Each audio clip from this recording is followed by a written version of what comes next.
Greetings from downtown Dallas. Hope you're doing well as we enter the final week before Christmas. This past week has been an exciting one in the life of the church, particularly in the building campaign. They've started putting up the steel for the Welcome Center and moving forward on the chapel garden and knocking holes in walls for new entrances. Indeed, it's been an exciting week. As I've watched that, I've thought about this whole process of building that began a long time ago. We were doing the capital campaigns back in 2008, planning for this day, hoping to begin construction in 2009, but we were delayed for most of that year because of DART, eminent domain issues. And then finally, we got started about a year ago this time on this project, and it's hard to believe we're finally here.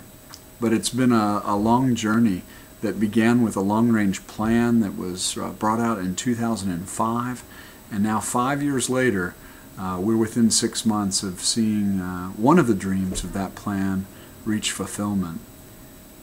But there's a lot that's changed during that time. Certainly our congregation has faced a great deal of change and continues to face that change.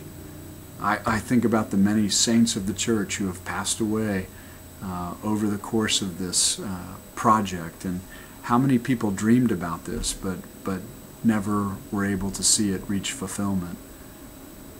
When I think about those things and the ways that plans change and how we respond in that, I'm drawn to the story of Joseph told in the Gospel of Matthew. Joseph no doubt had great plans to marry his betrothed, Mary, and then he finds out that she's with child, and he knows that he is not the father. And I can only imagine how his world came crashing down with that news.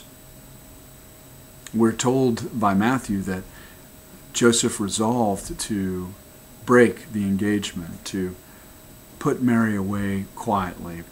But just when he had resolved to do that, in a dream, an angel interrupted him and said, "Don't be afraid, Joseph. Don't be afraid to take Mary as your wife, for the baby in her is of God, and God is with you." As Barbara Brown Taylor summarizes it in one of her sermons, "Do not fear, God is here." In the midst of all of the changes that we as a congregation are enduring, changes in our world, I hope that this weekend, as we gather for worship, we can hear the message of the angel. Do not be afraid. God is with us. Essentially, that's the amazing message of Christmas.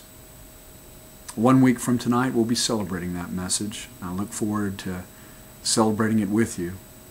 This Sunday promises to be very special, as our choir will be presenting the Pinkham Cantata during the offertory, an amazing piece of music. We'll have some guest musicians in from the Antinones High School choirs to join them in singing. It promises to be a very special Sunday. Hope to see you there. Take care, and God bless.